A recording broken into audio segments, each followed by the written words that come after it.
procuro que, especialmente quando eu passo para lá da linha, que se esteja a perceber muito bem. Percebes? Que toda a gente esteja a perceber muito bem Claro. o que está a acontecer. Eu tenho um Reels em que eu me meti com um tipo... Meti não, ele é que não tinha que dizer falar. Do Sá da Bandeira, em que eu estou a dizer uma história qualquer sobre Pinar ou uma daquelas. Sim. E o gajo diz, ela pediu-te 20 euros. E eu disse, não, que eu não conheço a tua mãe. E continuo. E tu vês isto sozinho. É bem agressivo. Pois é. É bem agressivo. Só que como aquilo tem um contexto para trás, Claro. é que eu já me estava a dizer que eu pinei a minha prima, que tinha 12 anos e eu tinha 27 quando isso aconteceu, e eu já sou um monte de merda maior do que podia ter acontecido a qualquer um. Sim. E toda a gente percebe que isto não é verdade. Estamos na terra da fantasia. O gajo, ninguém leva aquilo a mal. Mas tu vês só aquele bocadinho, ei caralho. Era aí.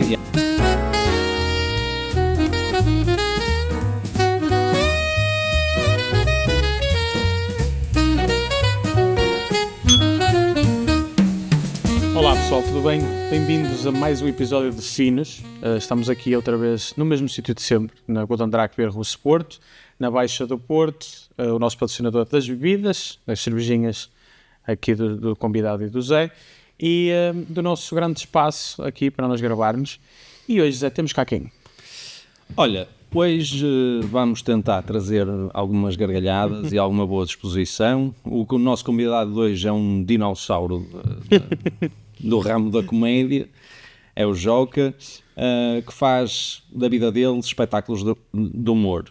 Hoje queremos ter alguma conversa com ele, perceber como é que isto se faz, que acaba por ser uma arte, a comédia, e percebermos como é que se desenvolvem todos as piadas, como é que crescem, como é que nos fazem rir, e como é que podem nos afetar ou não, e como interpretar isto.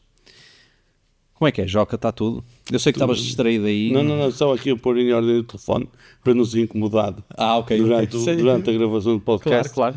Porque é daquelas coisas que nós hoje em dia estamos defeitos. Não, é defeito, não é? Nós estamos sempre ligados a esta internet que trazemos na mão. Isso faz parte já. Agora os miúdos saem primeiro o miúdo, depois sai o telemóvel, que é para já ficar com ele. Será que ele já vem com o carregador? Estás a dizer isso? Não, vem sem carregador no meio. Não, agora vem com a entrada, mas sem carregador. Que eles cortam o cordão umbilical e substituem por uma entrada USB. Exato. A miúda já tem, esta altura, 12 ou 13. Mas os filhos a filha dos amigos meus, a determinada altura estava na televisão e estava uma fotografia na televisão parada e ela queria avançar a fotografia e estava a fazer assim no ecrã. Ela era miúda, tinha 2, 3 anos, e estava a fazer assim no ecrã porque estava habituada a fazer no telefone. Eu lembro-me de um vídeo muito comum que isso... no início da internet, olha, falámos disso da outra vez que estamos juntos, do e-mail, que a gente mandava e-mails uns para os outros. Sim. Antigamente, que era uma miúda com um Game Boy, a pegar no Game Boy e a fazer assim. Tipo, achava muito estranho porque o ecrã não mexia no Game Boy. E os bonecos, e ela achava aquilo super estranho. Há uma coisa, uma tendência de criação de conteúdo, especialmente nos Estados Unidos, que é pais e filhos. Sim. Para que é que isto serve? A ruptura da geração. Tu dá-lhe um Walkman. Tipo, dá-lhe um Walkman. Para que é que isto serve? Para que é que isto servia? Claro. O que era isto? Eu no outro dia arrumar... E são eles olharem para as merdas. Eu na altura a arrumar umas coisas antigas tinha aí, encontrei um beeper. Lembro? Sei. Pá, que antigamente... Era classe. O gajo ter o beeper era espetacular. Era muito... Olha a cara de ponto de interrogação. Espera aí, um beeper é o quê? É um... Espera aí, tu vais-me dizer o que é, eu vou-me lembrar do que é. É tipo aquela cena que se usava aqui a receber as mensagens. Yeah. Eu não conheço por esse nome, meu. Pager, exatamente. Havia duas versões. A primeira era só te mostrava o número de telefone que estava a ligar. Sim. Tu mandavas um bip e a pessoa via o número de telefone e ligava. E sabia que era para ligar. Depois apareceu o pager, que eram mensagens ditadas. Tu ditavas a mensagem e havia lá um centro que traduzia. Incrível. E tu recebias a mensagem Mas, ou seja, tinhas alguém a ditar a mensagem para aquilo. Não havia escrito, porque era pelos telefones fixos. Isso é incrível. Era maravilhoso. Mas é um marco de geração incrível. Na altura eu cheguei a ter um da Coca-Cola. Tu tinhas de juntar 50 tampas da Coca-Cola, que só de uma série que dava. Que eram umas tampas pretas. e mandar para lá, e eles mandavam-te O o pager. pager da Coca-Cola. E depois tu ainda tinhas de pagar um tarifário associado àquela porcaria. É claro. Que não era de bordo. Mas eu tinha, porque Mas- era adolescente e era muito fixe ter. Mas- Tipo, tu eras, opa, se me Onde quiseres é que está esse contactar. pager agora? Está aqui, sei lá, deitei ao lixo assim. Pois, agora valia tipo... Se me quiseres contactar, mandas-me uma mensagem para o meu pager. Uau. Eu só, foda-se, espetacular. Olha que gajo. Pior, andávamos com uma cena. Ficaste foi com diabetes por causa da Coca-Cola que bebeste. No bué, e outras. A minha dieta não é. Caralho. Havia outra que era o Filofax. Havia uma cena que era um Filofax, que era. Imagina a agenda que tu tens hoje no telemóvel, Ok. com os dias, Sim, não é? sim, direitinho. E uma agenda telefónica. E havia umas todas fixas em couro, ou em ganga, ou o que é, Uau. que a malta tinha, que era para ter os contactos.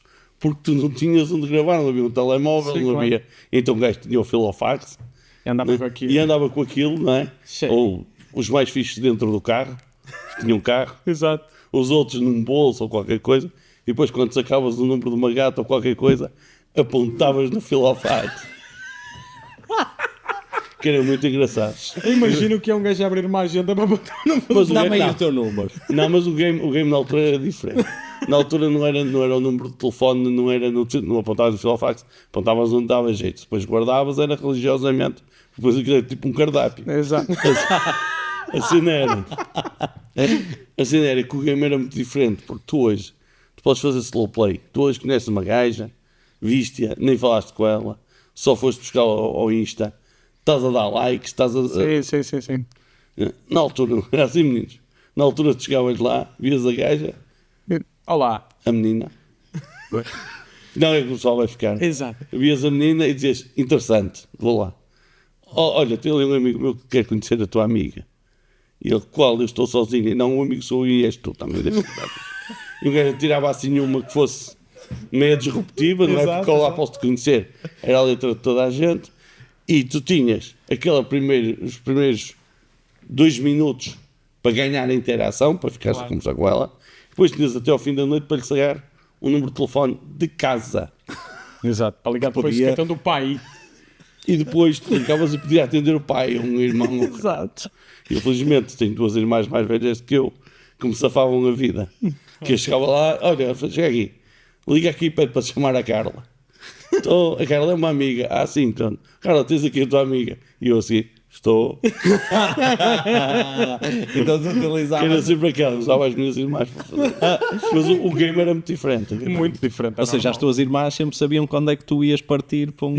Não, mas era normal, não havia. Mas, tipo, eu acho que há uma coisa diferente, porque imagina, eu tenho uma irmã mais nova e metia-me um bocado de confusão quando ela começou a namorar e tal, é que metia-me um bocado de confusão. Olhava e dizia assim, tipo, até me tremia o olho. Agora, ao contrário, não, as irmãs olham para os irmãos assim, o gajo vai comentar. Depois elas são mais velhas que eu e tal.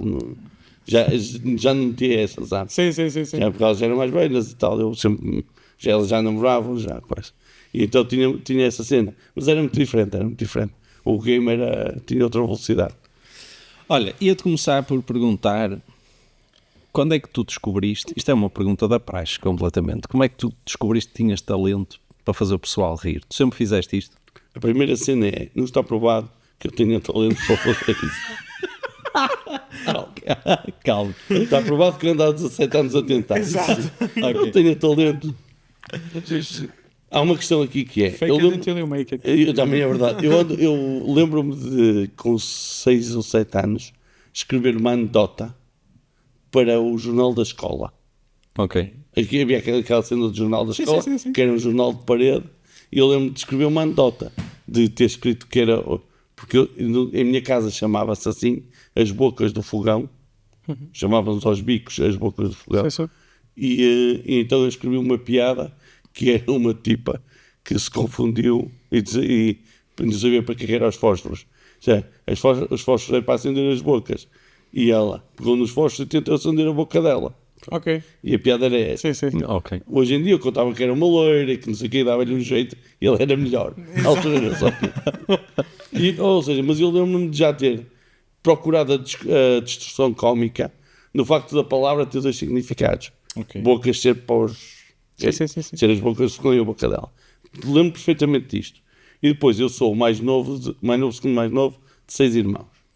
Ou seja, nós somos 6, eu sou o segundo mais novo, e quando tu tens tantos irmãos, a vida social dentro da tua casa é uma competição muito grande. Porque tu competes por tudo, competes pelo lugar à mesa, competes pela atenção, competes por tudo, pronto. E então isso leva-te a pensar muito rápido, a responder muito rápido, a agir muito rápido, a As ter bocas, sempre não é? as bocas, e isso traz-me esse background. Pronto. Ok. Eu só começo a fazer comédia aos 32 anos, Ok. que é muito tarde para o que é normal.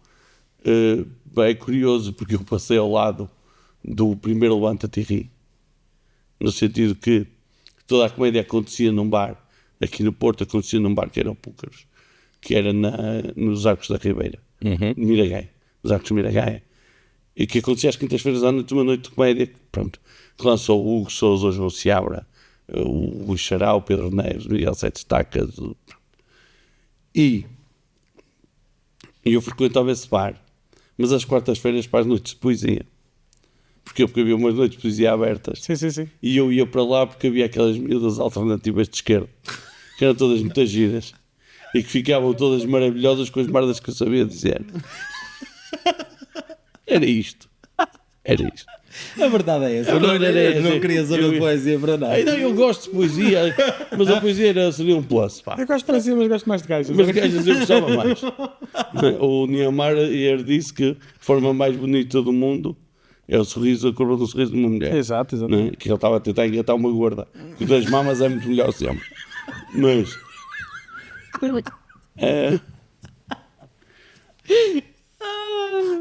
Calma, para. Estás bem?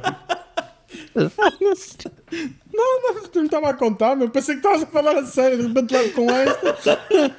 E estava, mas é... O Niemeyer disse mesmo isso. Sim, eu sei. Mas depois o resto é o que eu pensei, não é? Porque eu também porque nos tempos em que eu era vivo, então já tive de arrear aquela granada que não tinha pronto se pegasse, e eu dizia: tens os ombros lindos. Pá, gajo, era o teu amigo, era a miúda que ele queria, ela tinha uma amiga que era desinteressante e Era exótica, meu. exótica, assim, abstrata, vá. E nós ficávamos bem um com o outro, porque eu também era abstrato que chegasse. Então, para a miúda ganhar ali algum ego, o quê? Não lhe posso dizer, desculpa, o meu tipo, com os olhos tortos, gorda, mau ódio, tu vais dizer o quê? Tens os ombros lindos, pronto. Não pode ser mentira. Mentira não dá, que elas acham que é tanto. E então, pronto, é esta velocidade, esta capacidade de tu metendo disparado, tu fazes avançar. E eu fui uma vez a uma noite de comédia no Púcaros na altura. Sim. O Púcaros era tipo este corredor e estava cheio de gente, fumo até cá acima. Pá, um monte de gente e mal está a contar umas anedotas. E eu olhei para aquilo e disse: isto é para mim. E simplesmente nunca mais fui. E depois percebi que dali saiu a primeira grande geração de stand-up comedians do Porto, pelo menos, do Grande Norte. Sim, que foram para o Levanta-te e Ri. E depois tem outra. Passam tipo muitos anos, aquele bar fecha. E é um colega meu que diz: olha, vi um bar de stand-up, um comedy club, que abriu em Matosinhos, que é o Bartista. Havíamos de ir lá ver aquilo. E eu fui ver. E quando eu fui ver, estava o Pedro Neves. Pá, nunca me esqueço, de calções. Uma guitarra assim, nem amplificada estava. Ele estava a usar o mesmo microfone para ele ir para a guitarra, o espaço era pequeno. É assim, e o pessoal a morrer de rir, e ele na maior calma do mundo. Ao contrário do que agora parece que está na moda, que é eu vou falar muito depressa para ter muita graça para Sim. calma do mundo. Um maior slow play. Se o gajo estivesse a tocar uma música, estava a tocar o Lady in Red. Sim. E o pessoal todo a morrer a rir. E eu feito estúpido. Disse: eu era capaz de fazer isto. E eles, então, pota. Não, ninguém disse volta. Eu fui ter ao balcão e perguntei: sabe, como é que fazem noites de amadores aqui, malta open mic e que é? Aí andávamos à procura para fazer e tal. Então tomei nota do meu número, quando for eu venho. E os gajos depois ligaram, passado para um mês, E eu preparei um texto e fui. E pronto, a partir daí nunca mais parei. E correu bem esse... Correu porque há uma questão que é, o Reinaldo Ventura, que era um dos donos, definiu perfeitamente o caso que é. Ele disse, mano, tu não precisas ter muita piada, tu tens muitos amigos. Porque o bar levava para 40 pessoas e eu tinha 30 e tal lá. Então, Ou seja, como eram todos meus amigos, já estavam todos muito... Um dos primeiros passos é, o humor para acontecer é preciso empatia. Tu tens de te ligar emocionalmente com a pessoa Sim. que está a fazer, tens de reconhecer nela, ou de a reconhecer como um par. Ou de a admirar ou de a reconhecer como um par. Por isso é que quando chega um desconhecido e faz uma piada fora da caixa, normalmente é difícil que ela entre. Ali tu não tens, quando são todos teus amigos, tu não tens o problema da empatia, porque já está. Eles já gostam de ti, já querem que te corra bem, já estão com as mãos assim à espera para bater palmas. Exato. Não é? Pronto, e depois correu-me bem. O texto, eu fiz 2 textos, essa até é engraçada. Os textos, não sendo geniais, eram cuidados, a técnica já estava, muita da técnica já estava lá, e então pronto, já foi bem. E depois eu naquele primeiro ano fiz um monte de vezes 10 minutos e 5 ao lado dos maiores, não é? Eu vou ver um espetáculo de stand-up, olha, dá para fazer 5 minutos, anda daí. Não, porque não havia muitos. Pessoal, não sei se sabe, mas há muito isto, que é quem está a começar faz ou os intervalos ou as cenas antes de 5, 10 minutos. Ou a entrada dos... somos os esquentadores. Exato. É os esquentadores. É como um concerto. Sim, vai fazer Tens a primeira parte. Tens o main guy e depois tens o Já gajo que vai... faz aquela primeira parte e tal do o opening act, como nós chamamos. Eu ainda este ano fiz 2 vezes ou o Sousa ou o opening act do Sol. Okay. No Olival eu fiz na maior. Até porque fui eu que lhe pedi, porque queria participar do 10º solo dele. Porque o 10º solo é uma cena. Sim. E então pedi, e fui com o maior gosto. Então eu fui fazer essa cena, fiz muito essas, e ao fim de ter feito um monte delas, disse, já devo conseguir fazer isto sozinho. E que não havia circuito, que era uma coisa que hoje é. Hoje tens N casas que fazem, sim. Pode passar de fazer 5, para fazer 10, para fazer 15, para fazer 20 minutos e ir evoluindo. Na altura não tinha isso, passei de fazer 10 minutos para fazer 1 hora. Foi assim um salto. Não, foi quando eu fiz 5 vezes 10 minutos, e já são 50, já há de dar. E fui. E andei a fazer até encontrar depois mais 2 colegas, mais 3 colegas, que faziam comigo, que foi o Bruce, o Zé Pedro e o João Ricardo Santos, e de onde depois começámos a trabalhar a sério, porque depois já íamos cada um 1 hora, e já íamos, tipo, imagina que marcávamos janeiro, fevereiro, março e abril, janeiro venho eu, fevereiro venho o Zé, março o Bruce, abril venho o Joel, e depois maio já posso vir eu outra vez, porque entretanto já produzi mais material. Exato. E já escrevi mais coisas, depois já repito algumas que já estão diferentes e tal, e íamos fazendo assim. E fizemos assim depois, entre 2009 e 2010, que é quando começou o Joel, até 2017, fizemos, sei lá, mais de 1000 espetáculos cada um. Foda-se. Era pelo país todo, norte a sul, estrangeiro. Tudo em comedy clubs, tudo em bares. Comedy clubs tens um em Portugal só. Pois que é o de Lisboa. O resto eram bares. Chegavas a um bar, as condições eram as que eram. Muitas vezes luz, muitas vezes não tens uma luz. Muitas vezes o som era uma merda. E o gajo, eu ainda hoje tenho um trolley laranja. O laranja é a minha cor. Onde tem 2 microfones, uma mesa de mistura, cabos, não sei o que mais. Que me permite safar a cena. Sim. Safar a cena, chegava ao bar, monte, pronto. Depois chegava ao dono do bar no fim, quando era o primeiro, dizia, olha, para a próxima é preciso, o PA tem de ser outros, que este não dá, a luz precisamos de uma luz assim e tal, não sei o quê. E quem cumpriu connosco teve temporadas boas. Sim, claro. Depois foi fazendo assim. Claro. E ainda hoje são parceiros que nós estimamos, no sentido de o João Ricardo Santos lançou a tour dele, agora o Overbooking, e ele é ancião, porque é uma sala onde o dono do bar que nós fazíamos em ancião promove. Ok. Ou seja, ele é que é o promotor daquele bar, o promotor daquele bar vai promover aquela sala para terem lá o Joel, ou seja, que é pronto, são ligações que se guardam. Mas são anos também de... Também são anos de muito trabalho e noites, e muitas noites com muitas histórias épicas para contar. Sem dormir. Nem é o sem dormir, é beber muito. E então foi por aí, ou seja, eu quando comecei a fazer comédia, comecei a fazer numa fase da vida que eu estava meio desempregado, onde a vida não me estava a correr nada Como bem. é que é meio desempregado? Meio desempregado é quando tu tiveste um negócio e o negócio acabou, mas as dívidas continuaram. Ok. E então tu estás meio desempregado, há uma parte que estás desempregado, a outra é aquilo não acabou porque ainda tens coisas para resolver e tu precisas de andar para a frente e fazer e pronto. E depois, mas como se diz, é de estrume que deixa as flores mais bonitas. Não é? É verdade. Então, inventei agora, não sei se é. É verdade. Não dizer nada. Eu digo-te mais. Eu só inventei agora. Não, mas é verdade. Sim. Tipo, tu tens que passar por dificuldades para teres bons momentos. Não, é lógico. O gajo tem de.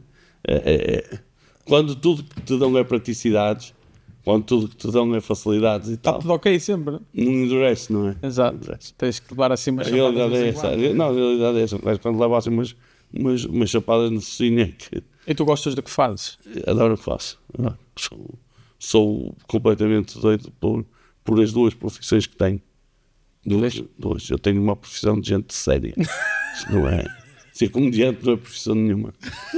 Eu sou. Não é. Neste momento os comediantes isso. ligaram todos o vídeo. Tipo, Não, eles sabem que é verdade. Não. Ser comediante é uma coisa que tu encaras com seriedade, se quiseres fazer bem. E que dá muito trabalho à volta de ser comediante. Claro. Ser comediante em si, é uma diversão. Que é, eu para escrever o texto, para fazer stand-up, vou sofrer muito. Claro. Fazer stand-up é uma diversão. E quem não tem isto não é stand-up comedian. Vou dar um exemplo simples, Ricardo Araújo Pereira. O Ricardo é um bookworm que gosta de escrever, sim. mas que sempre que é para ir para palco se borra. Ele não dá a ansiedade, coisas. Os stand-up comedians são malta que escreve, porque precisa, Sim. e tu podes gostar mais ou menos de escrever. E eu gosto muito de escrever, mas ter as ideias é fedida. E já posso explicar já porquê. Mas a cena é ir para palco. Claro. Dê-me um público que eu vou brincar com eles. Isso é altamente. A cena das ideias é fedida é porque o que é difícil é tu teres uma ideia original. Uma coisa que nunca foi feita. É muito difícil. A partir do momento que tu encontras uma ideia original com um ângulo, a seguir é simples de escrever e até é mais ou menos divertido. É da categoria de, sei lá, fazer um puzzle. Tu depois encaixares as palavrinhas todas certas para aquilo bater muito bem. Depois há este craft que é preciso fazer. Sim. Do timing da palavra, trocar uma palavra por outra, trocar uma palavra de sítio, até aquilo bater certinho. Eu tenho uma piada que, por acaso, chamou-me a atenção isso, uma miúda que estava a começar, que viu o livro, o caderno onde eu escrevi, que eu escrevi 9 ou 10 versões diferentes da piada, até encontrar a perfeita. Exato. Okay. E era uma palavra que estava à falta, que é, quando fizeram o palco do Papa, tu lembras-te da cena? Sim. Quanto é que custava? Sim. É um palco grande, é pequeno, não sei o que mais. Eu já tinha a ideia de o palco é grande, porque eles na igreja gostam de ler pequenino.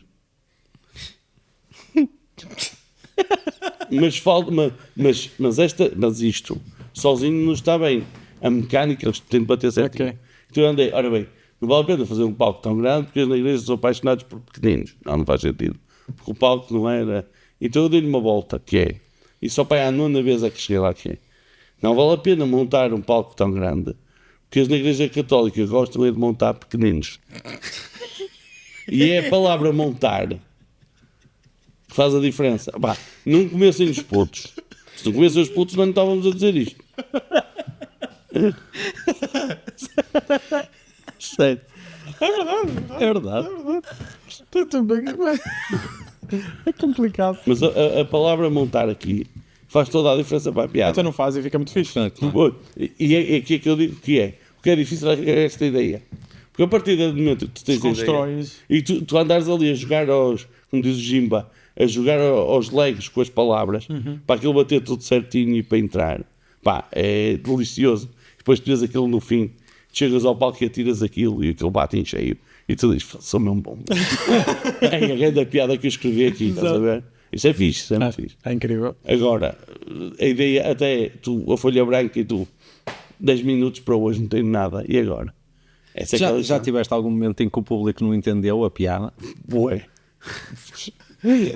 E que esse trabalho, porque o pessoal não tem noção que, imagina, essa piada, tu dizes numa frase, pá, teve um processo criativo Duro muito tempo. A primeira coisa que eu faço é as referências estão aí, que é, lembram-se do Papa que veio a Portugal fazer aquele DJ set. Exatamente. E já digo DJ set, porque depois já tem um bocado de graça. Para não ser só seco. Sim. Foi por jornadas 2000. Lembram-se daquele palco que eles gastaram 5 milhões para fazer o palco, okay? Para meter emoção logo, Exato. para as pessoas estarem acordadas para a cena. E de um momento para o outro, eu já te contei a história toda. Se tu não soubesses, tu já sabes que o Papa veio a Portugal e já sabes que ele se gastou 5 milhões para fazer um palco. Depois o pessoal perguntou, o palco devia ser grande ou pequeno? E aí é que parte para a piada. Exato. E portanto a piada já entra porque as premissas foram todas entregues antes. É lógico que eu na altura não fazia isto assim. Vocês são 90% contadores de histórias e o resto é só o delivery. Há uma questão aqui que é técnica, que eu chamo de mapa de calor. Que é, tens uma história para contar. Sim. E a história pode ter muita graça no fim. Mas se tu tiveres 7 minutos a contar a história e ela só tiver graça no fim, é bom que ela tenha mesmo muita graça. Senão é uma merda. Então o que é que eu normalmente faço? Quando me pedem para ver textos e tal, às vezes me pedem, eu digo assim, pronto, vamos fazer um mapa de calor, que é, sublinha, eu não quero ler a história, sublinhas, pegas na tua história, escreves, Times New Roman 12, e transcreves e sublinha as punchlines, onde achas que as pessoas vão rir. Okay. E o pessoal vai e sublinha. E eu olho para o texto assim de longe e digo assim, frio, poucas gargalhadas este texto, mete mais piadas. Aonde? Dizer merda. Exato, ok. O DJ set do Papa é porque o mapa de calor daqueles 40 segundos estava frio. O frio. Então metes o DJ E eu preciso tocar aqui esta do DJ set para ver algum, não uma grande gargalhada, sim. mas para ver, para sacar esta, para sacar esta. E tu vais suportar, é quase como quem vai suportar numa ponte. Vais apanhando. Vais pondo aqui um pegãozinho, mais outro, ok, mantém-se em pé. E agora aqui vão-se rir. Pronto, e por isso é que eu dizia que não dá para ensinar piadas, dá para ensinar as técnicas para escrever piadas. E isso sim, isso há. E consegue-se fazer. Mas é chato. Porque tu chegas com um texto à minha beira a achar que é espetacular. E eu vou-te destroçar aquilo. Tu fazes muito isso, não te fazes? Tu ajudas muito o pessoal que quem me pede ajuda. Porque eu ouvi dizer aí alguns passarinhos que me disseram, estou a brincar, eu estive a gravar outro podcast e eu ouvi, não é? que tu és o mentor de muita gente aqui na zona do Porto. Tu concordas com essa afirmação? Não concordo, eles querem que trabalhem, que se lixem. Eu ajudo quem quer ser ajudado. Pá. Okay. A cena é, se tu vais para a minha beira para ser ajudado, dizes, olha, ajuda-me aqui, e eu te ajudo, e tu estás a ouvir o que eu te estou a dizer e a praticar, ok, eu vou-te ajudar sempre. Está tudo bem. Podes depois chegar e não aplicar nada daquilo. Porque depois é a visão artística. Eu não quero fazer comediantes iguais a mim, até porque eu não tenho sucesso nenhum. Portanto, percebes? Não vai no sentido. E mais, nós ganhamos é pela variedade de haver muitos comediantes diferentes. Agora, quando nós estamos a fazer este exercício, se tu reconheces em mim capacidade e conhecimento, faz o exercício. Não vais estar a discutir comigo. Não, mas aqui não é isto, é esta. Ou lá, faz o que tu quiseres, então. Pediste ajuda e agora não. Pediste ajuda e não queres. Depois no teu site fazes como tu quiseres. Claro. Podes fazer de duas maneiras. Podes fazer mal ou como eu te disse, mas isso é outra história. Agora o... fazer mal ou como eu te disse. E às vezes eles vão fazer o que eu acho que é mal e fica bem. Pois. E está tudo certo, não é? Agora a cena de malta que chega à minha beira e diz: então o que é que achaste? E eu faço sempre a primeira pergunta: que é gravaste? Gravaste o set? Filmaste? Epá, não queres mesmo isto. Para analisar aqui. Aí, mas gravaste? Não, sabes que eu não gosto muito de me ver. Pois, nem eu. Mas também me vejo sempre, portanto. Aí gravei o áudio. E eu digo-lhes: sabes que 80% da comunicação é não verbal. É tipo... A tua comunicação verbal é só 20%.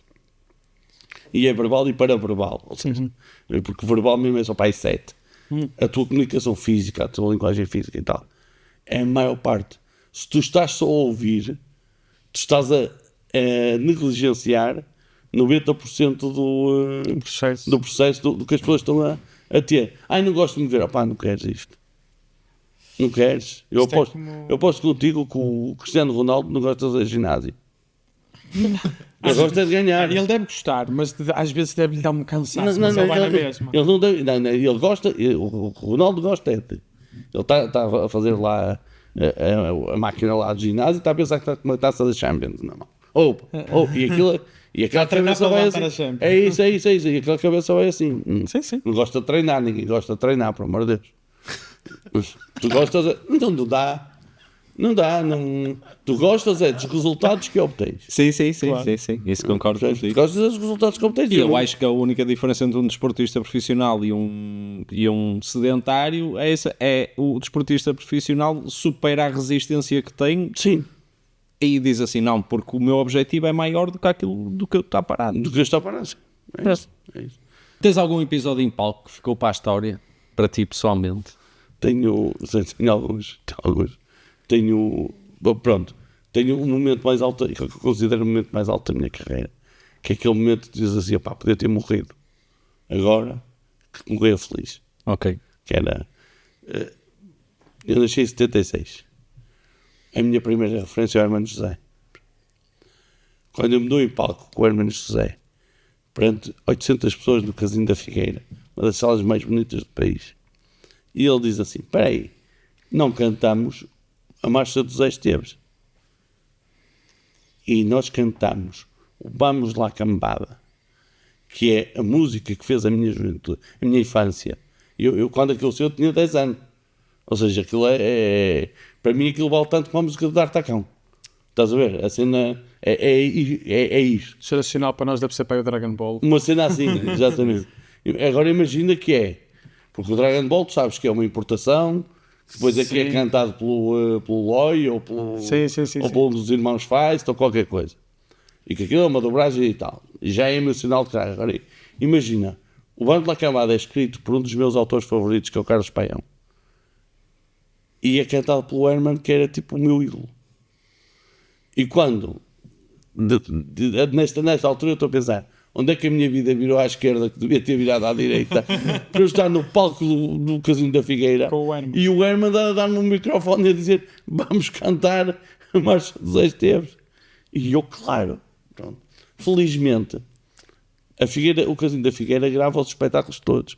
Eu tenho um DVD com isso. Incrível. E eu tenho isso gravado em DVD. Não é só a memória. Tenho isso gravado em DVD. Faço questão de não ver. Está lá guardado. Mas faço questão de não ver para guardar só a emoção. Exato. Só a emoção, mas é um momento. Nós temos de palco. Estava o Zé Pedro comigo, na boa, tipo, mais um espetáculo e eu. Não, porque repara, por acaso falaste nisso, era uma coisa que até falámos já off-cam no outro sítio em que fomos gravar, em que falámos sobre o Herman, em que eu disse que o Herman é o ídolo de quase todos os comediantes e que eles acham que é o GOAT. E as pessoas às vezes têm, ou seja, as novas gerações não têm bem a noção do que era o Herman. Imagina, eu apanho o Herman, eu nasci em 94. Certo. Portanto, eu sou um chaval. Tu apanhas Herman Six já. Apanho o Herman Sick.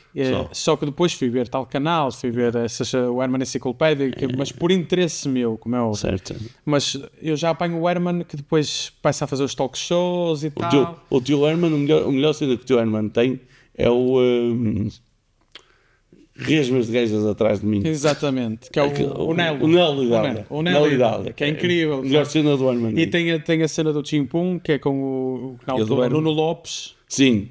Que começa o Nuno Lopes a trabalhar com ele, que é Sim, fantástico. o crédito, aquela malta do crédito. Exatamente, que ele faz. Tcharam, Chimpum, e não sei o quê. Pronto, era uma coisa engraçada, como uma criança era fixe. Eu lembro dele que era que era o... Eu sou o presidente da Junta. Santa Junta.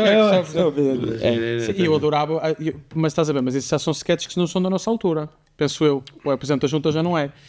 São antes. São antes. E, por exemplo, uma das coisas que eu achava piada, que agora não encaixa bem, é os adeptos do Sporting e do Benfica a chegar a casa depois de terem perdido um jogo. Não sei se sabes. Isso é das coisas mais engraçadas, que ele chega à casa do Benfica, perdeu um jogo e arrebenta a boca a toda a gente.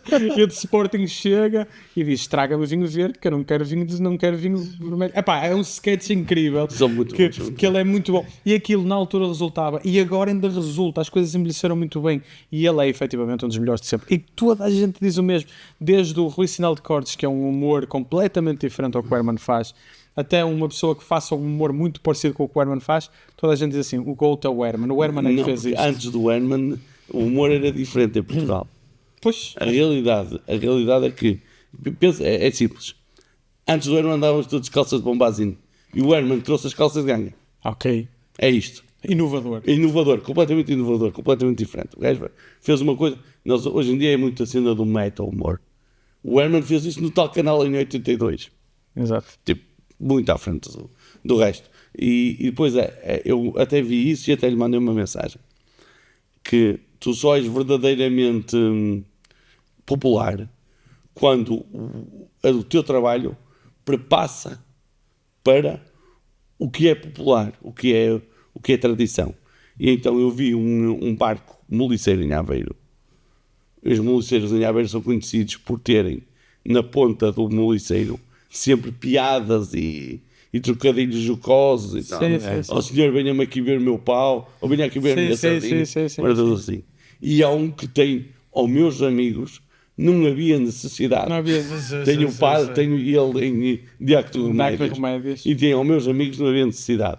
E eu tirei uma fotografia e mandei-lhe escrever. Só és verdadeiramente relevante quando o teu trabalho transborda para o que é popular. E ele agradeceu-me muito e pronto, e mandou e continuou sempre a falar. Não, ele é um porreiro, responde sempre. Tal, o Herman é muito fixe.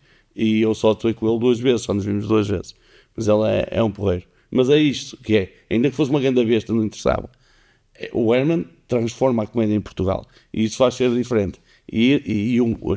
Por isso é que a minha cena mais espetacular em palco, e é lógico que a primeira vez que pisas o palco de Fernando Rocha, lógico, a primeira vez, sei lá, que tu vês, há um momento que foi mais ou menos recente, porque havia um comediante que levanta-te e ri, que era o José Moreira, que passou mais ou menos ao lado, mas que eu me lembro muito bem, que ele é professor da Universidade de Minho e deixou de ser, porque é professor na Universidade de Minho. E o João Seabra tinha uma casa em Braga, que era a Alma do Raio, onde ele fazia comédia. E há uma vez que eu chego lá e está lá o José Moreira. E eu esqueço, põe de molho, e eu fico à beira deste senhor. Vocês... Hugo Sousa, Sérgio Estacas, não sei o quê. Faz o que quiser. E eu vou ficar aqui a falar com este senhor. E ele está a olhar para mim com quem diz: que ovni é este? Estás a ver? O que é que se está a passar aqui? Pronto, e lá está, e conhecer esse tipo é muito fixe e tal. Mas a cena que te põe que eu tenho de pôr no patamar é a cena de esse momento com o Herman. Esse momento com o Herman é, acho que imbatível.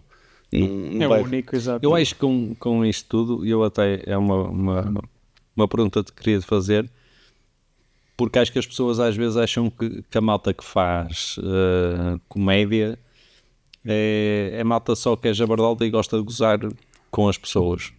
Pronto, eu recebo às vezes a falar com o pessoal, entendo isso. Tu achas que o humor, e eu a falar contigo agora e ouvir as tuas histórias, o humor consideras uma arte? O humor é uma arte. Ponto. É uma arte, ponto. É aquela que o pessoal considera menor, porque não há nenhum talento estranho associado, visível. Tu para pintar, tu para cantar, tu para representar, tu precisas ter ali um talento que separam umas coisas dos outros. O humor tem este efeito que é, quanto mais bem feito é, mais parece Fácil. fácil. Pois é. Tens razão. Uma das coisas mais agridoces que eu É tenho verdade. é uma senhora que, vindo uma noite de comédia, com vários comediantes, chegou à minha beira, me cumprimentou e disse, olha, adorei o seu set, você foi o melhor de todos. É que os outros notavam-se que aquilo foi muito trabalhado. Você notava-se que estava mesmo a falar do coração e que ele estava-lhe a sair no momento. E tu escreveste na mesma e tiveste E trabalho. eu, as horas que eu passei, É isso. as horas, e isto é incrível porque já está muito bem, mas é horrível porque tu não estás a perceber, tu não vais valorizar nunca o trabalho que eu tenho Sim, sim. para chegar a isto, que é as horas que eu parei para ter a ideia, depois de ter a ideia, as horas que eu perdi a escrever, depois de escrever, as horas que eu perdi em palco com a piada a bombar. Na comédia bombar é mau. É tu bomba, é morrer em palco. Com as piadas a bombar a não funcionarem e a dizer, ainda não é assim, ainda tenho que trocar esta para este lado, até aquilo, e depois de estar bem, o número de vezes que eu tive de fazer piada, até ela estar fluida, até eu a dizer como se fosse natural. Ou seja, e isto Até ao tudo, ponto de ser quase... daquilo de ser inato, não é? Exato, inato, E isto exatamente. tudo, não é? Que isto não sai assim esporreito, não é? Isto sai com muito trabalho. E isto tudo é, ok, vamos esquecer o que aconteceu. Deitas ao lixo. Tens aqui este beat maravilhoso de Exato. 3 minutos Exato. em que o pessoal diz fogo. Depois pensa, isto a malta este dinheiro. Que eles chegam aqui e cobram um balúrdio para atuar meia hora. Eles não fazem ideia. Não fazem ideia dos quilómetros, do trabalho, das horas, das E noites. que se calhar chegaste Um ali, gajo pagaram-te o jantar e tá. com um gajo, para um gajo ter meia hora decente. Não fazem ideia. Também não tento fazer. Também não tento fazer ideia disto. Porque eu também não sei quantas vezes é que Miguel Ângelo morreu intoxicado com a tinta na focinha a pintar. Tanto a capacitina, não sei. Olho para aquilo e digo, é bonito, pronto, está. Mas percebes? Mas é fedido. Porque é muito trabalho. É muito trabalho. Mas é compreensível. Mas eu acho que tudo que leva... Atenção, eu acho que tudo tem o que é de artístico. Tudo que as pessoas fazem. E eu acho que um dos grandes problemas é que a arte não é valorizada. Principalmente aqui em Portugal. Porque tu vês, por exemplo... Eu não sei se tu concordas ou não, mas o humor lá fora... Principalmente em casas de comédia e tudo, que eu sei que, por exemplo, o Rui Sinal de Cortes fez uma tour em Inglaterra com humor em inglês, e sei que há vários portugueses, até um brasileiro, que é o Rafinha Bastos, também fez O com Rafinha humor em Bastos. inglês. O Rafinha Bastos E eles começou dizem do zero. Começou do zero nos Estados Unidos. Nos Estados Unidos. E eles agora estão a fazer esse tipo de mudança, porque eles têm noção de que lá fora o humor funciona muito melhor em termos de rendimento. Anda lá, A questão que conta-me é, coisas. mais público é mais dinheiro. Claro. Tu falares em inglês, falas para o mundo todo. Exatamente. Falares em português, falas para nós e para o Brasil. E eles do Brasil já não entendem. Ou seja, tu falas para 5 milhões de pessoas, que é as 5 milhões de pessoas que te querem ouvir. Que tu achas? Que conseguem perceber. Exatamente. Ok. E depois desses 5 milhões, tu vais tentar vender Olha, tu é isso. 1 milhão de pessoas. É incrível, porque é uma taxa de conversão Exato. 20%, quem dera. A realidade é só esta. Não é que em Portugal a arte não seja valorizada. Nós somos poucos, enquanto público, e temos pouco dinheiro. Verdade. Porque se fores a ver, eu quis ir ver os monólogos da vagina Ok. ao Coliseu, e se não conhecesse eu alguém no Coliseu, bem tinha ficado sem bilhete. Que estava tudo esgotado. Estava esgotado do princípio ao fim. E os bilhetes não eram baratos. Vêm as peças do La Féria cá em cima. E não sendo a minha cena. Aquilo está esgotado. Agora estão a fazer uma que é a Laurinha, da Laura Alves, não sei o que é. Ele está esgotado umas atrás das outras. Agora, lá ver. Isso é malta que trabalha para o público. Não trabalham para eles. Sim, sim, sim. Se eu chegar aqui e disser que a minha arte é fazer comédia sempre a rimar e a começar por piar, eu nunca vou chegar lá e posso perfeitamente, porque é de borla, ficar a dizer, pois é, em Portugal não se apoia a arte, sabes? Isto num país a sério, eu recebi o subsídio para estar a fazer isto. Ok. Sim. Acho que é muito por aqui que é. Por um lado, o fenómeno do stand-up é novo porque Só agora é que o pessoal está a perceber que vale a pena numa noite de stand-up e eu não saber quem é que está lá. Porque agora isto está a começar a ficar bom. Porque o plantel está a ficar bom. Porque agora o host da noite responsabiliza-se que não venha para aqui aquele gajo fazer uma piada sobre gays e sobre gordos sem haver um contexto. Sim. Né? Percebes? Agora nós já começámos a conseguir copiar o formato dos Estados Unidos e da Inglaterra. Bem, porque começa a haver espaços a apostar e um número de comediantes competentes o suficiente para o suportar. Sim, claro. Porque senão não adianta, não é? Não adianta dizer assim, pá, tem aqui 5 putos, nenhum balcão de coisa, mas é variado. É uma salada russa. Yeah, tu fazes os primeiros, que corre mais ou menos, titularam os amigos e tal. Fazes o segundo, fazes o terceiro, chega uma altura, já, não vou fazer mais isto, porque Exato. morreu. Agora não. Tu agora no Grande Porto, tens para aí 30 gajos que, dos mais fracos até aos muito bons, já consegues fazer aqui muitas noites em que os vais alinhando e vais curando, vais dizer, trago este do plantel de baixo, trago este do meio e este do de cima. Uma 3 gajos, mais este uma noite. Depois agora este, outro. E vais trazendo noites boas. E isto faz com que haja circuito. E com que depois, cada vez mais, aconteçam cenas em que se diz assim, pois noite de stand-up comedy, quem vem, não interessa. E o pessoal diz, pelo conceito vale a pena. E vem ver e gosta. Que é uma coisa que aqui não existe. Até há 2 anos, Portugal. É quase como no cinema. O filme é do Christopher Nolan, é sobre o que não interessa. A gente Eu vou ver, claro. A gente vai ver. Até aqui há 2 anos, em Portugal era comédia de nomes. Era, eu gosto do Guilherme Duarte, e gosto do Sinal de Cordes, e gosto do Geirinhas. E não vou ver mais nenhum. Exato. E E neste momento, não. Neste momento, cada vez mais. E isso é a classe média do humor. É onde fica, né? Há os solos, e o solo há de vender pelo nome, mas os espetáculos intermédios têm de vender pelo conceito. Claro. E estão a acontecer agora. Vamos para a Inglaterra fazer isto. Pá, se tu tiveres a posição de escrever em inglês, de atuar em inglês e tal, podes fazer isso, mas quer dizer, só se achares que consegues ser os Municipal. Exato. Que és tão diferente que vai lá e ganhas, porque senão tens um gajo no meio da tabela lá. Olha, em relação ao ambiente humorístico, ou melhor, às casas de humor, tu achas que o Porto é muito diferente dos outros sítios para fazer humor? Achas que é um sítio melhor, pior, é diferente? O que é que tu achas? Eu acho que o público que cada casa atrai faz a casa. Ok. Um exemplo muito simples. Na altura em que nós andávamos a fazer os tais 6 espetáculos por ano, entre Ancião e Montemor Novo, são 10 km de diferença. Ainda por numa aldeia. 10 km não é nada. Aqui 10 km já começa a chegar à Maia. Exato. Ali 10 km é ali à frente. Sim. Muitas curvas, mas é melhor. Mas é ali à frente, é. Portanto, Ancião e Montemor Novo, Montemor Velho, 10 km de diferença. Eu atuei uma vez no Flash em Ancião. E o pessoal disse, escusa de vir mais que este não presta. Atuei umas 12 vezes no Flash, no Garganto em Montemor Novo, em Montemor Velho. E foi sempre cheio e sempre sucesso.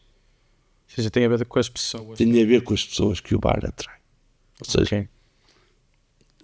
o mesmo comediante, 2 bares perto. 2 bares perto um do outro, não dá para dizer que são sítios diferentes.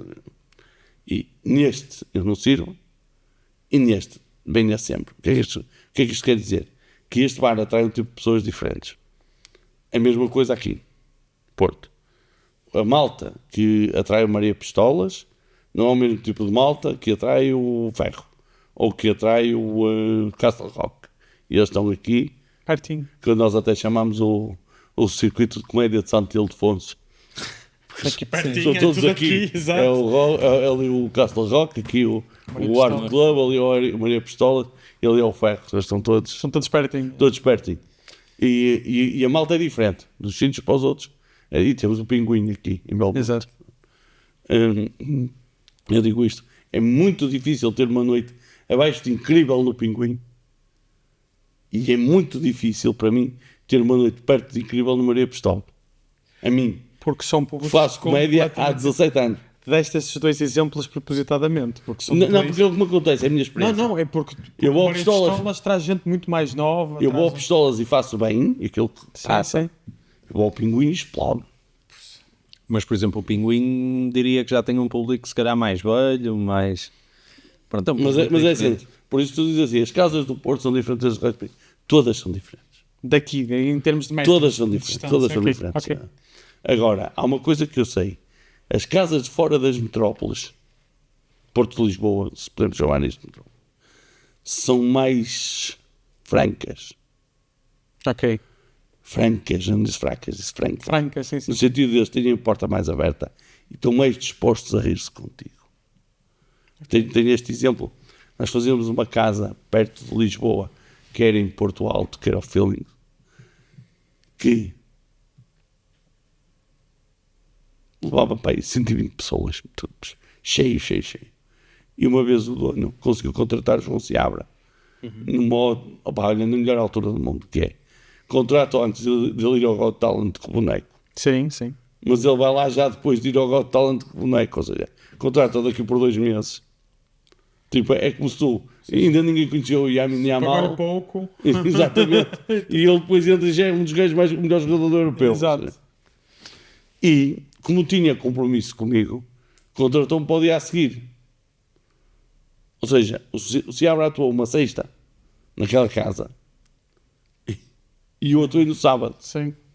Esgotaram as 2 noites. Aquele público queria muito. Quando é o público que quer muito, é muito fácil. Exato. Fora do Porto e de Lisboa acontece muito. Dentro do Porto e de Lisboa, mais complicado. Temos muita oferta, há muita variedade, o pessoal vê muita coisa. Ir ver stand-up quando tu moras numa terrinha lá de Braga, se calhar é o dia de festa, porque é o dia que está lá e não tem de ir a Braga. Não é? Enquanto aqui é mais um dia. Você daqui, vou vou ali, não sei o quê. Eu vou-te só dizer isto, antes também de arrancarmos para a última pergunta. Já? É verdade, passou uma hora rápido. Eu fui ver o Ricky Gervais lá abaixo, a Lisboa, e uma das coisas que eu disse foi: fico triste de não haver este tipo de espetáculos assim desta dimensão, às vezes no Porto. Porque, imagina, porque eu se fosse de Lisboa, aquilo devia ser muito fácil para mim, sair de casa, apanhava um metro, ia ver o espetáculo, ia para casa e ia dormir. Eu ter que ir do Porto para Lisboa para ver o Ricky Gervais, eu sei que não é compreensível, por exemplo, para uma pessoa que tem os espetáculos ali à volta. Uma pessoa tem que apanhar uma caminhonete, um comboio, tem que ir ou ir de carro, chegar lá e estacionar. Eu nem fiquei a dormir, eu vi no mesmo dia, fiquei cansado e parece que o show nem sabe ao mesmo. E foi um show do caraças, o Ricky Gervais, o gajo destrói tudo e todos, é incrível. Mas é difícil, ou seja, eu acho que... Acho que mais facilmente tu aproveitaste mais o show, tu tiraste mais do show do que alguém que não lhe deu... É verdade. Do que alguém que o teve na mão. Sim. No sentido de... Porque eu fui porque tu estás ali mesmo para aquilo. Claro. O Afonso Padilha no show Alma de Pobre explica mesmo isso, que é... o pobre é um público melhor que o rico. Porque o pobre paga 80 reais e quer rir aqueles 80 reais. Exato. Se eu não rir aqueles 80 reais, vem-se embora no comboio a pensar. Exatamente. Caramba, paguei 80 reais e só ri por 35. Tem algum jeito. Exato. É um bocado isso que é. Mas, se calhar a malta de Lisboa recebeu o Ricky Gervais da mesma forma que recebem a mim e vão-nos de Algordes. Ok, sim. Estás a perceber? E eu fui lá. Tu foste lá e há malta da volta de Fornos de Algodas que vai acontecer ali uma coisa, não é por ser eu, vai acontecer uma coisa que normalmente não acontece. Percebes? É um happening. Sim. E o Ricky Gervais ir a Lisboa é esse happening. Exatamente. E a malta depois recebe assim, já que noite, não sei o que mais. E não consegue perceber que a noite do ferroviário, que já nem existe, lá em Lisboa, é a mesma coisa. Sim. Que estás a fazer, que a arte é a mesma, só que, como tu tens muita experiência, muitas opções. Exato, acabas por facilitar. Mas tu estavas a falar sobre isso, eu ia-te fazer uma pergunta que queria-te fazer antes de fecharmos, que era Tu achas que o humor pode ajudar a enfrentar assuntos mais sérios? Na tua opinião? O humor pode tudo. Não há limites? Não. Ok. Há Concordo enquadramento. contigo. Há enquadramento. Exatamente. Não há limite, há Há enquadramento. enquadramento. Exatamente. Há enquadramentos. Quando tu dizes, eu hoje estive aqui, malta que não podia fazer aquelas piadas. Pode, o sítio de fazer essas piadas é aqui. O sítio para eu fazer as piadas, as proibidas, as fodidas, aquelas que eu vou chegar lá e que o pessoal vai dizer, ei, é aqui. É aqui, é aqui. Porque eu na net não posso fazer. É verdade. E não me posso queixar, porque a net não é minha. Eu pus esta piada no Instagram. O Instagram é deles, não é teu. Exato. Não é? Pões o site, pões as tuas coisas. Se não, o Instagram é deles. Tu fazes as tuas coisas. Os espetáculos ao vivo são o último reduto. São o último reduto. Em que não há filtros mesmo. Onde tu podes não ter filtros. Sim. Onde tu escolhes os filtros que pões. Sim. É lógico. Eu faço piadas sobre a morte do meu pai. A morte não, o funeral, vá. É lógico que nem toda a gente tem estômago para as fazer. Claro. Para mim, é só uma forma de retirar a pressão sempre que eu falo desse assunto. Simples, faço piadas. Esta tatuagem para ali. Esta tatuagem é de um gato que eu tive 19 anos e eu vi-la porque eu sabia que ele já ia morrer, que já não dava. E eu faço ainda piadas sobre o facto do gato ter morrido. Sim. De como aconteceu e tal. Certo, do processo. Do processo, disso tudo. Porque é uma forma de tirar a pressão. Claro. Mas é a minha. A questão de eu dizer assim, olha, tu agora, eu vou agora vir eleições e, portanto, nós vamos fazer muito pouco daquele candidato que não gostamos, que é para alertar as pessoas, para não votarem nele, votarem noutro, que ainda tenha. Se fosse assim, o Trump não tinha sido eleito 2 vezes. É verdade. É verdade. Tem. As pessoas têm. O humor serve para cada um. Uhum. Para cada um, não. E por muito que tu queiras pôr e por isso é que, ao contrário, eu também não acredito que valha, que é. Eu vou fazer uma piada racista. Há piadas racistas e eu faço piadas racistas, mas eu não sou racista.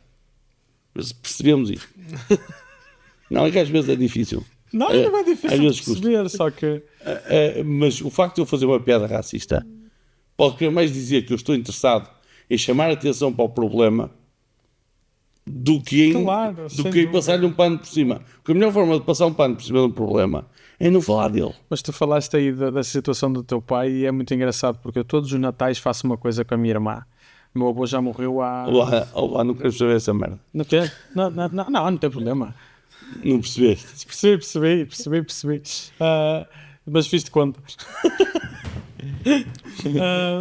O meu avô morreu há 6 anos e sempre que nos sentamos à mesa de Natal, eu olho para ela e digo assim: é o 6º ano seguido que o teu avô não aparece no Natal. Sempre todos os anos digo, todos os anos. E a minha avó está lá, a minha avó é viva, e a minha avó diz assim: lá estão vocês com essas coisas. Porque para mim, para a minha irmã e para a minha mãe, é uma maneira de superar as cenas. É tirar a pressão. Ele era o patriarca, então está-se bem. Para a minha avó, pronto, é uma pessoa nasceu em 1932, tipo, ela não compreende o que é o humor e os limites do humor, então é engraçado. E não faço coisas com a minha irmã, meu Deus do céu. Mas passa por aí, mas a cena passa por aí.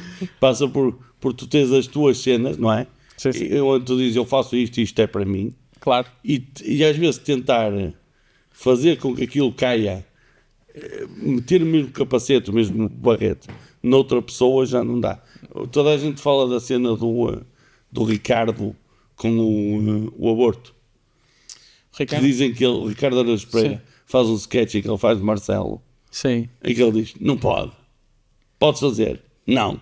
Mas é proibido. Mas não se pode fazer. Mas é proibido. Eu sei qual é o sketch. Pronto.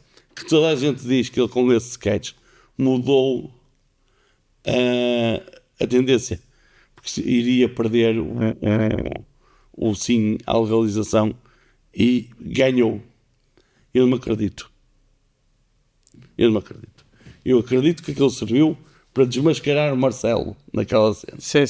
Mas as pessoas que iriam votar por influência do Marcelo, votaram igual. Sim. Está igual. Tu não mudas isso. Não. Isto não é uma coisa que se muda assim. Não se muda assim, não é? E nota-se que, pá, quanto é que se goza com o André Ventura? Sim. 50 deputados e espero bem que sejam menos dia 18, mas não me parece. Também não. E faz-se imensas piadas e boas piadas que eles até merecem. É verdade. Mas a realidade é essa, é que as piadas não mudam a percepção. Não mudam nada. A percepção que tu tens, ou melhor, não mudam a forma que tu olhas para as coisas. Podem-te chamar a atenção das coisas. Mas são piadas só. Mas em primeiro lugar é isso. Percebes? São piadas. Que é isso que o pessoal não percebe. São só piadas. É isso que dói mais, que é o pessoal não percebe que são só piadas. Não, repara, há uma hipótese de tu te ofenderes com uma piada. Claro. No outro dia vi uma piada que me ofendeu. Que foi um beijinho para a Joana que a escreveu e gosto muito dela. E que Fugiu. Esquece, as moscas aqui são... um beijinho para a Joana que para vocês poderem cortar, tirar a mosca. Só isso. Um beijinho para a Joana que eu gosto muito dela. Foi ela que a escreveu que era. Vocês viram... Não sei qual é a piada. Já sabes qual é? Sei, conta. Vocês viram que sentiram a terra a cuspir o Pinto da Costa de volta? Pera. Não. E a piada é esta. E aquilo ofendeu-me, pá. Eu admiro muito o Pinto da Costa. Pá, e aquilo ofendeu-me. Sim, claro. Mas o que é que eu vou fazer? Vou insultá-las? Vou dizer, olha, este tipo eu não havia trabalho. Não. Eu tenho de reagir com o fair play que se impõe. Fui lá e escrevi. Ao contrário de ti, a terra tem limites, não engole qualquer coisa que me metem.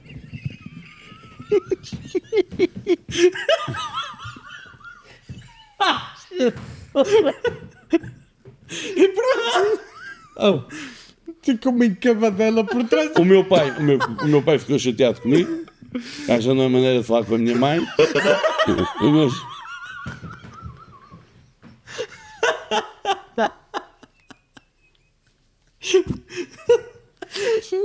Estás a ver? Eu sou um bom público. E de uma piada. Não. A questão aqui é a piada de facto. Eu vi a piada e ela de facto chocou-me. Sei, claro. A piada de facto chocou-me, caramba. Mas eu podia ter ido por o lado do. Aí a puta do caralho, que não sei o que é, esta gaja, blá. E só que depois eu olhei e disse assim: quantas piadas minhas é que fazem a mesma coisa e pior? Não, opá, fair play, ok, pronto. Está-se bem. E eu nem lhe respondi. Disse, esta é uma história que eu conto. Eu nem lhe respondi sequer à piada. Ok. É porque o like e siga, vamos embora. Mas depois eu montei esta para depois contar nos espetáculos. Tipo, se ele respondesse, ele respondeu o quê? Era isto. Percebes? E depois era isto. E depois, isto é mais giro. Se eu não disser que é a minha mãe e tal, pronto. Mas passa sempre por aí. Mas a cena passa sempre por aí. Passa por eu encontrar. Cada vez que alguma piada me ofenda, eu não ser o mesmo gajo. Sim. O mesmo gajo que depois são os outros. Que é sendo extremamente desagradável. A Joana Marques bateu no Bruno Nogueira. E com muita graça, dias de passagem. E o Bruno Nogueira ainda está ressabiado. Ainda anda a publicar print screens dos resultados do podcast para que se veja que o podcast dele tenha mais views que o da Joana Marques. Está quieto. O teu lugar não está em causa. Ela fez uma piada. Ela pegou com aquilo, mas é humor. E ele, enquanto comediante, tinha de perceber aquilo melhor que toda a gente. Claro, mas não percebeu. Mas nitidamente não percebeu. Nitidamente ficou ressabiado. Pá, não é. Não é. E então? Olha, tens algum projeto novo a caminho? Tem. Ai. Nossa, que momento. Precisa de hidratar. Eu, ao fim de 17 anos, ganhei vergonha na cara. E decidi lançar um solo. Okay. Eita! Que era uma coisa que normalmente os comediantes fazem ali aos 4, 5 anos de carreira. Que juntam as melhores piadas E fazem o solo. Ao fim de 17 anos, não tenho a certeza se tenho piadas suficientes para 1 hora. Vamos lá ver. Já começou o solo? Vamos lá ver. Não. O solo chama-se Denso. Porque é um solo fundamentalmente do humor negro. Em que muitas vezes eu também não sei onde é que começa e acaba o humor negro. Onde é que, porque a bandeira de onde se passa, olha, isto aqui é um humor mainstream e aqui passa a ser negro, é difícil de colocar. E depois, eu tenho um jeito muito grande para dar respostas que me ponham em problemas. No sentido, por exemplo, eu detesto ser parado em operações stop. Porque facilmente, se me cheirar a que o polícia está a meter a autoridade que não tem, eu começo a ferver e começo a dar as respostas que não devo. E depois meto nem merda. Depois, percebes? Eu lembro uma vez... Se o carro cheira a Maria Joana, Peixeira. Peixeira é um perfume que eu tenho. Não, eu lembro uma vez eu partia depressa. Na A28. E é aqueles carros descaracterizados, sabem? Sim. E eu, quando vou passar ao lado do carro, percebo que é um carro descaracterizado e travo. Porque tu tens de estar à frente deles para se multar. Sim. E na altura, pronto, travei até forte. E quando eu travo e passo à frente e ultrapasso devagar, eu já me dou um sinal para sair na seguinte. E o gajo, depressa, o que é que você travou? Opa. A pergunta do que é que você travou tem uma resposta assim: vocês estavam aí a me multar. Toda a gente sabe isto. Exato. Mas eu não posso responder a isso. Eu vi um cão. Eu vi um cão e na minha cabeça eu já me apetecia, vi dois, iam fardados. Mas eu já me segurei para não dizer.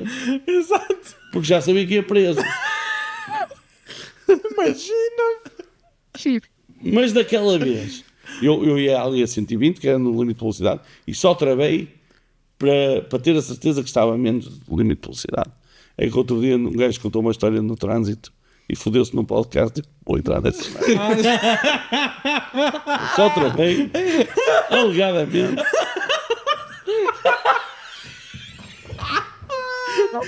Foste lembrar. Olha, eu nem sequer me lembrei dessa coisa. E não atropelei ninguém. Exato.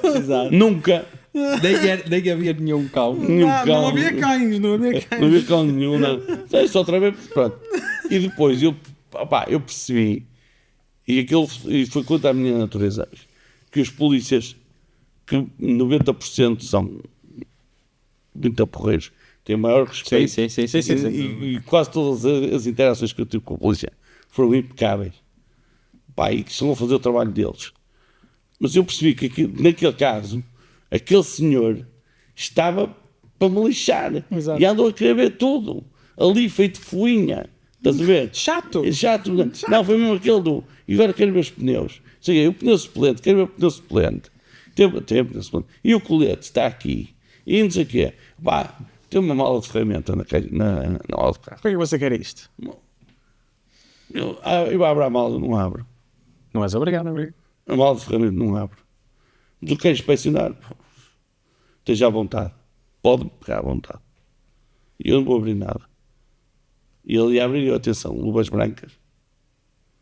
Depois tu sabes, quando vejo, há merdas que eu prefiro nem saber. Luvas brancas ainda assim tem de ficar igual. E tu estás a ver o quanto isto é uma coisa que tu não deves dizer. Sim. Perante um tipo que está em posição de autoridade superior à tua. Percebes? Estás a armar confusão. Só que eu tenho jeito para responder isso. Eu tenho aquele jeito para dar a resposta. Eu lembro-me, uma das últimas vezes que o meu pai me deu uma lambada bem dada. Foi porque eu cheguei a casa, tinha pai de 14 anos, okay? Cheguei a casa tipo 3 da manhã, e ele perguntou: onde é que tu andaste? Eu dentro dos sapatos, ele, pim. Bem, mas foi bem dada. Mas a resposta... Se tivesse um filho também dava. Lógico. Mas a resposta, percebes? A resposta... Estava lá. A minha primeira resposta foi logo para ali, para o sítio que me mete problemas. Então o espetáculo é muito sobre isso. Exato. Sobre a capacidade que eu tenho de, numa piada, numa resposta, de me meter em problemas que não precisava de ter. Exato. Percebes? Ok. E por isso é que ele se chama denso. Porque isto anda no limite do humor negro. Tem muito para lá, mas algum para cá. E depois é assim, são tipo de situações meias dessas em que eu me meto. Pronto. E quando é que é? Vai estrear, se não me falha a memória, no dia 17 em Coimbra, dia 21 no Sá da Bandeira no Porto, no Sala Latino, que não vou agora estar a armar porque é sala grande, que não é, ainda é sala pequenina, e depois dia 22 em Braga, depois, se não me falha a memória, dia 30 em Lisboa. Temos um espetáculo para ver. É verdade. Temos no Sá da Bandeira, temos... Sá da Bandeira, são meus convidados. Se vocês quiserem, podem ir ao Oaks todas as quintas-feiras. Não é todas, é É de 15 a 15 dias. Isso também Segundas estás e a subir quartas. a fasquia de todas as semanas. Não, também não, mas o Oaks tá... Ou segundas, o Ox é a minha casa de referência. Sim, sim. Eu faço, Ox tem 5 casas nesta altura, mas o Ox é mais importante e a maior. A minha referência é onde eu de 15 em 15 dias faço Ox e convido colegas para fazer stand-up. Pá, e graças a um trabalho de muitos anos já estamos lá desde 19. Nesta altura é uma casa que os maiores comediantes gostam de frequentar. É verdade. Tipo, eu nas últimas sessões tive o Fernando Rocha, o Vítor Sarro, o Guilherme Duarte, o Dago, o Hugo Souza, o João Seabra, E tu vais, o Alexandre Santos. É um café, só a única cena é que é nos Carvalhos, é um bocadito longe para quem não é dos Carvalhos, não é? Ou seja, para praticamente todo mundo. Exatamente, mas é um café que no verão aquilo é espetacular. Uma esplanada É grande. esplanada grande, aquilo é incrível. E no inverno, é quentinho lá dentro, é o que é, fica mais quentinho. É apertadinho, mas é quentinho. Mas também tem bom espaço. tem Olha, bom espaço. e para fechar o podcast, faço-te a última pergunta. Qual foi o melhor conselho que alguma vez já te deram? Meu pai dizia-me sempre, meu filho, quando tiveres sede, bebe água. E tu bebes cerveja? Mas eu agora não estou com sede. Meu pai deu-me esse conselho que é muito bom, que é, com sede, bebe água. Quando não tens sede, bebes o resto. Que é no sentido de apreciar. Isto tem uma camada que é: não deixes de apreciar as coisas de base à babugem. Tipo, se eu estou a morrer de sede, dá-me um copo de água para eu beber a água para matar a sede. E agora dá-me uma cerveja para eu desfrutar. Ok. Percebes? Tem a ver com isto, tem a ver com esta coisa. E o meu pai dizia-me sempre que é isso que é. Ele dizia-me sempre: quando tiveres sede, bebe água. E às vezes, quando eu andava mais acelerado, coisa e tal, ele dizia-me: quando tiver cedo, bebe água. E eu, Esquece-me disso. temos de abrandar aqui um bocadinho, não é? Isso é fixe. E acho que Joca, não sei. obrigado por teres vindo. Espero Ora, que tenhas gostado. Vou só dizer ali para a câmara, sigam-nos nas redes sociais, Facebook, Instagram, TikTok, ouçam-nos no Spotify, YouTube e Apple Podcast, vocês já sabem. Vamos deixar aqui os links também das páginas do Joca, talvez o cartaz, se já estiver pronto, o cartaz do solo do Joca. E vamos deixando aí durante o episódio, nós falamos sobre várias coisas, sobre várias pessoas, vamos deixando aí vários links que sejam importantes. As biografias. As biografias. Exatamente. E o link do Oaks, a ver se o Oaks patrocina aqui o podcast. E o link do OnlyFans Exatamente. do Joca. É só de pés. Só de pés, né? É só de pés também. Tá. Pessoal, Tchau, tchau. dizemos adeus ali para cima. Tchau, tchau. Tchau, tchau. Pessoal.